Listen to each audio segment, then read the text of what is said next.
చూస్తున్నాం. తెలంగాణలోని ప్రైవేట్ స్కూళ్లలోని ఫీజుల దోపిడీకి చెక్ పెట్టేందుకు రాష్ట్ర ప్రభుత్వం కీలక నిర్ణయం తీసుకుంది. ఒక సర్కిల్నే జారీ చేసింది. ఎంత ఫీజును డిసైడ్ చేస్తున్నారో మరి అఫీషియల్ వెబ్సైట్లో పెట్టాలి. ఖచ్చితంగా దానికి సంబంధించిన గైడ్లైన్స్ను ఫాలో అవ్వాల్సి ఉంటుంది. అండ్ నోటీస్ బోర్డులో సైతం మీరు ప్రదర్శించాల్సి ఉంటుందని చెప్పేసి కొన్ని రూల్స్ అండ్ రెగ్యులేషన్స్తో మరి రాష్ట్ర ప్రభుత్వం ప్రైవేట్ స్కూళ్ళలో ప్రధానంగా వసూలు చేస్తున్నటువంటి ఈ ఫీజుల దోపిడీని అరికట్టేందుకు, నియంత్రించేందుకు ఒక స్టెప్ ముందుకేస్తున్నట్టుగా తెలుస్తుంది. రైట్, ఒకసారి ఎటువంటి చర్యలు తీసుకోబోతుంది, ఎటువంటి రూల్స్ అండ్ రెగ్యులేషన్స్ని మరి ఆ జీవోలో, ఆ సర్క్యులర్లో జారీ చేసిందో పూర్తి డీటెయిల్స్ తెలుసుకునేటువంటి ప్రయత్నం చేద్దాం. మా ప్రతినిధి మూషం శ్రీనివాస్ ఫోన్ లైన్ అందుబాటులో ఉన్నారు. సో మూషం, ప్రధానంగా మనం తెలంగాణ కావచ్చు, ఆంధ్రప్రదేశ్ కావచ్చు, దేశవ్యాప్తంగా పిల్లల తల్లిదండ్రులంతా కూడా మరి ప్రైవేటు స్కూళ్ళలో ఫీజుల విషయంలో చాలా ఆందోళన వ్యక్తం చేస్తున్నటువంటి పరిస్థితి మనకు గత కొన్ని రోజుల నుంచి కనిపిస్తుంది. సో తెలంగాణలో ఒక అడుగు ముందు పడినట్టేనా? సో ఫీజుల నియంత్రణకు రాష్ట్ర ప్రభుత్వం ఎటువంటి చర్యలు తీసుకోబోతుంది?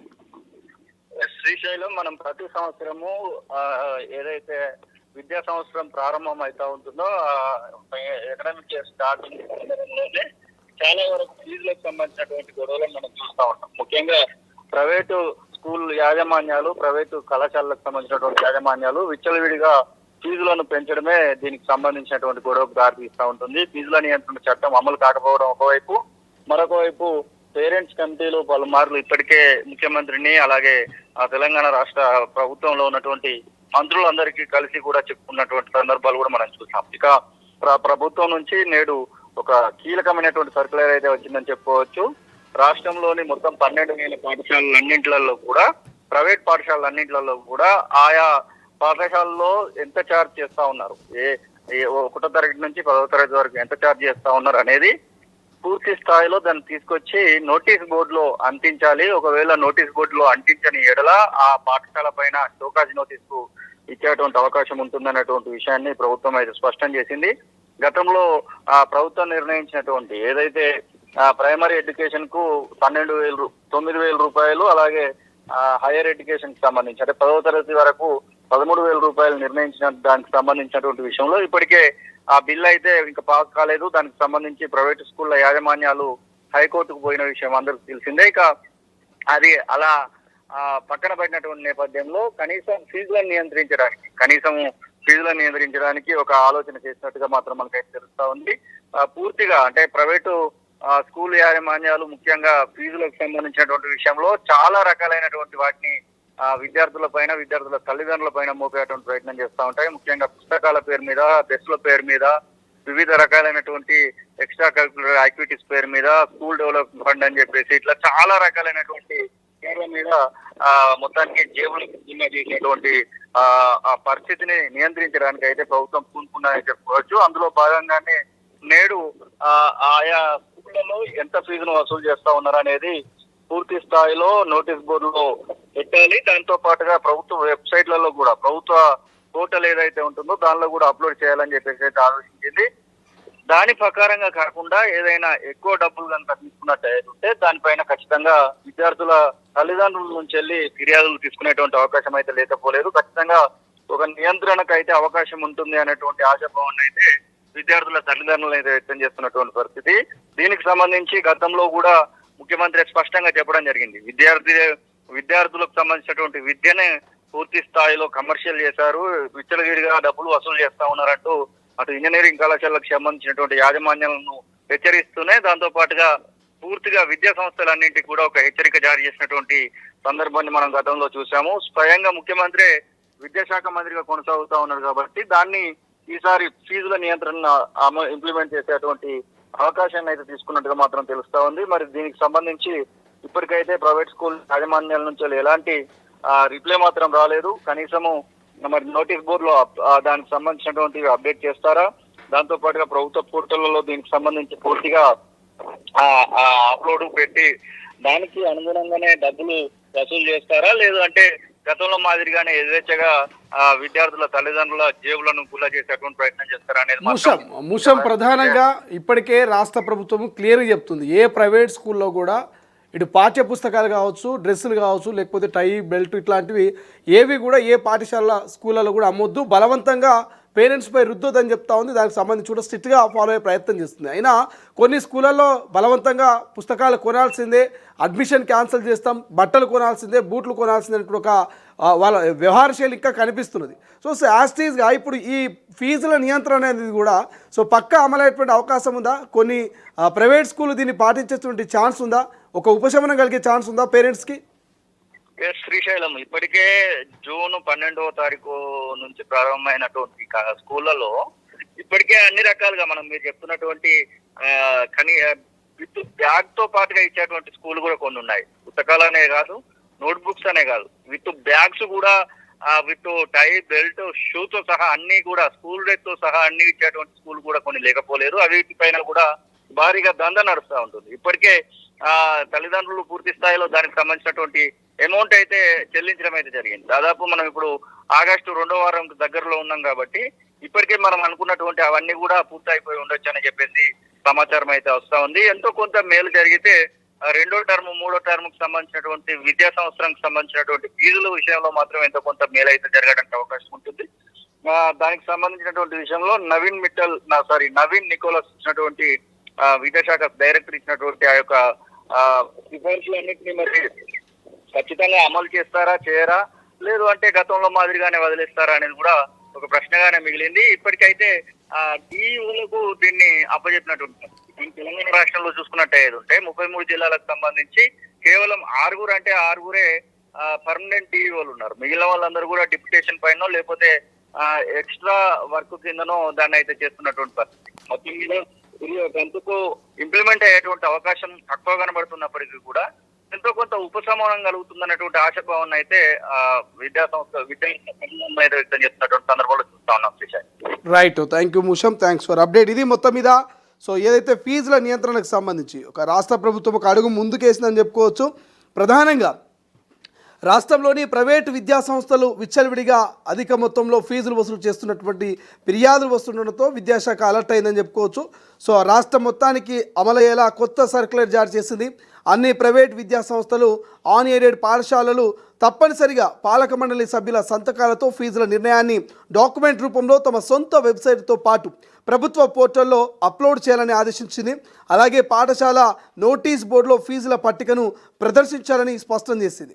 ఈ విధానం ప్రస్తుత విద్యా సంవత్సరం నుంచి అమల్లోకి వస్తుందని, ఫీజుల వివరాల్ని ప్రదర్శించని పాఠశాలలకు షోకాస్ నోటీసులు జారీ చేసి నిబంధనల ప్రకారం చర్యలు తీసుకోవాలని జిల్లా అధికారులకు, డిఈఓలకు ఆదేశాలు జారీ చేసింది. ఈ విధానం ద్వారా ప్రైవేటు పాఠశాలల ఫీజుల విషయంలో తల్లిదండ్రులకు స్పష్టత రావడంతో పాటు విద్యా సంస్థల నిర్వహణలో పారదర్శకత పెరుగుతుందని విద్యాశాఖ తెలిపింది. ఇక ప్రైవేటు స్కూళ్లలో రకరకాల పేర్లతో ఫీజుల దందా నడుస్తుందంటూ పేరెంట్స్ అసోసియేషన్ పలుమార్లు ధర్నాలు చేశాయి, రాష్ట్ర ప్రభుత్వానికి ఫిర్యాదులు చేశాయి, నియంత్రించాలని ముఖ్యమంత్రికి విన్నపించుకున్నాయి. ఇక రాష్ట్రంలోని సుమారు 12,000 ప్రైవేటు పాఠశాలలో ఏటా విద్యా సంవత్సరం ప్రారంభం కావడానికి ముందు ఇష్టారాజ్యంగా ఫీజులను పెంచుతున్నాయని పేరెంట్స్ అసోసియేషన్ పాటు విద్యార్థి సంఘాలు ఆందోళన వ్యక్తం చేస్తున్నాయి. ఇక ప్రభుత్వ నిబంధనల ప్రకారమే ఫీజులు పెంచాల్సి ఉన్నప్పటికీ కొన్ని ప్రైవేట్ స్కూల్స్ అడ్డగోలుగా పెంచుతూ దోచుకుంటున్నాయంటూ ఆరోపణలు వస్తున్నాయి. ఇక ప్రైవేట్ స్కూళ్లలో ఫీజుల నియంత్రణ చట్టం తీసుకురావాల్సిన అవసరం ఉందని రాష్ట్ర ప్రభుత్వం 2 ఏళ్ల కిందట నిర్ణయించింది. 2 ఏళ్లకోసారి 8% చొప్పున ఫీజు పెంపును ప్రతిపాదిస్తూ ఏడాదిన్నర కిందట డ్రాఫ్ట్ బిల్లు సిద్ధం చేసింది. ఇక ప్రజల నుంచి సూచనలు, అభిప్రాయాలను స్వీకరించేందుకు ముసాయిదా బిల్లును పబ్లిక్ డొమైన్లో అందుబాటులో ఉంచింది. ఇక సీఎం రేవంత్ రెడ్డి ఫిబ్రవరిలో ఆదేశించారు. అయినప్పటికీ అది కార్యాచరణ రూపం దాల్చలేదు. అయితే ప్రభుత్వం నిర్ణయించిన మేరకు ప్రైవేటు పాఠశాలల ఫీజుల వసూలు చేయాల్సి ఉన్నప్పటికీ ఆ విధానం అమలు కావడం లేదు. గతంలో ప్రాథమిక తరగతులకు 9,000, ఉన్నత తరగతులకు 13,000 రూపాయల చొప్పున ఫీజులను ప్రభుత్వం నిర్ణయించింది. అయితే కొన్ని పాఠశాలల యజమానులు ప్రభుత్వ నిర్ణయాన్ని సవాలు చేస్తూ కోర్టును ఆశ్రయించడంతో ప్రభుత్వ ఉత్తర్వులు అమలుకు బ్రేక్ పడింది. అప్పటి నుంచి పాఠశాల యజమానులే స్వయంగా ఫీజులకు నిర్ణయించుకుంటున్నారు. ఇక తరగతుల వారీగా ఫీజుల వివరాలను ప్రదర్శించడంతో పాటు ఆడిట్ నివేదికలను సమర్పించాలని పాఠశాల విద్యాశాఖ కీలక ఆదేశాలు జారీ చేసింది. అలాగే ఫీజుల నియంత్రణను రూపొందించిన ముసాయిదా బిల్లుపై ప్రజల నుంచి అభిప్రాయాలను సేకరించి మంత్రివర్గంలో చర్చించిన అనంతరం శాసనసభలో ప్రవేశపెట్టి చట్టబద్ధత కల్పించాలని ప్రభుత్వం యోచిస్తున్నది. రాబోయే విద్యా సంవత్సరం నుంచి ఫీజుల నియంత్రణ చట్టం అమల్లోకి వచ్చే అవకాశం ఉన్నట్లు ప్రధానంగా కనిపిస్తుంది. బట్ ఏదేమైనప్పటికీ ఫీజుల నియంత్రణ అనేది సాధ్యమా అసాధ్యమా అనేది మనం డిస్కషన్ చేస్తే ఒక్కసారి దాని గురించి డిస్కస్ చేసేటువంటి ప్రయత్నం చేద్దాం. ప్రధానంగా మీరు ఒక్కసారి చూడండి, ఏ మారుమూల గ్రామం నుంచైనా ఏ పట్టణంలో ఉన్నటువంటి ఒక చిన్న మరి కుటుంబంలో ఉన్నటువంటి ఆ తల్లిదండ్రులు రూపాయి పోగేసి కష్టపడి తమ బిడ్డల్ని ప్రభుత్వ పాఠశాల కాకపోతే కనీసం ప్రైవేట్ పాఠశాలలో చదివించాలని ఎన్నో కలలు కంటారు. నా బిడ్డ బాగా ఇంగ్లీష్ మాట్లాడాలి, బాగా రాయాలి, బాగా చదువుకోవాలి, అన్ని రంగాల్లో వాళ్ళు మరి తమ నైపుణ్యతను చూపించాలని ప్రతి తల్లిదండ్రులు అనుకుంటారు. కానీ ఇవాళ ప్రైవేటు స్కూళ్ళల్లో ఫీజుల దోపిడీ విచ్చలవిడిగా ఉన్నది. దానికి అదుపు లేకుండా పోయింది. ఇప్పుడు ప్రభుత్వం ఏం చెప్తుంది, ప్రాథమిక పాఠశాలకు 9,000 రూపాయలు అని చెప్తున్నది, ఉన్నత పాఠశాలలో 13,000 రూపాయలు అని చెప్తుంది. అంటే మినిమం 10th, ఇక్కడ మరి ప్రైమరీకి సంబంధించినటువంటి 1 to 6 అని చెప్పేసి కూడా మనం చెప్పుకోవచ్చు. ఇక్కడ 9,000, ఇక్కడ 7 to 10 ఒక 13,000 అనుకుందాం. ఇట్లా ఫీజులు ఉన్నప్పుడు మరి ఈ ఫీజులు ఎంతవరకు అమలు చేయగలుగుతాయి? ఒకవేళ ఈ ఫీజుల నియంత్రణలో భాగంగా మరి రాష్ట్ర ప్రభుత్వం విద్యాశాఖ చెప్తుంది, ఏమని చెప్తున్నది, మీరు ఏ ప్రైవేట్ స్కూల్ అవుతున్నదో ఈ ప్రైవేట్ స్కూలు ఏ క్లాస్కు ఎంత ఫీజు ఉన్నదో ఒక నోటీస్ బోర్డు, స్కూల్లో ఒక నోటీస్ బోర్డు ఉంటుంది కదా, ఈ నోటీస్ బోర్డులో మరి ఏ క్లాస్కి మీరు ఎంత ఫీజు తీసుకుంటున్నారో 5,000, 10,000 లేకపోతే 20,000 ఎంత తీసుకుంటున్నారో నోటీస్ బోర్డులో పొందుపరచాలి.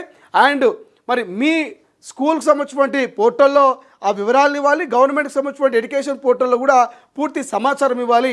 అట్లా ఫీజులకు సంబంధించినటువంటి మరి విధానంలో మీరు నోటీస్ బోర్డులో పెట్టకపోయినా, పోర్టల్లో మెన్షన్ చేయకపోయినా, గవర్నమెంట్ పోర్టల్కు మీరు మరి ఆ సమాచారాన్ని ఇవ్వకపోయినా మీకు షోకాజు నోటీసులు పంపిస్తామని మరి ఈ కొత్తగా వస్తున్నటువంటి ఫీజుల నియంత్రణ సర్క్యులర్లో, జీవోలో మరి స్పష్టంగా ఉన్నది.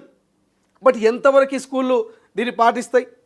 మీరు చూడండి, ఎవ్రీ ఇయర్ చెప్తుంది, ఏ ప్రైవేట్ స్కూళ్ళల్లో కూడా పిల్లల బట్టలు అమ్మొద్దు, బూట్లు అమ్మొద్దు, పిల్లలకు సంబంధించినటువంటి పుస్తకాలు, పాఠ్యపుస్తకాలు అమ్మొద్దు, తల్లిదండ్రులను బలవంతం పెట్టొద్దని చెప్తుంటారు.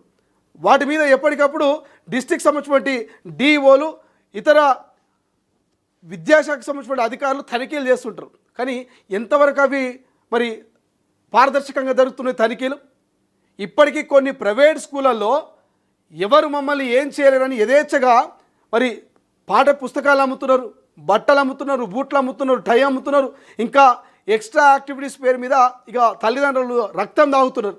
బట్ దీన్ని ఎంతవరకు కంట్రోల్ చేయగలుగుతుంది రాష్ట్ర ప్రభుత్వం? విద్యాశాఖ మంత్రి, ముఖ్యమంత్రి గారే ఉన్నారు కదా.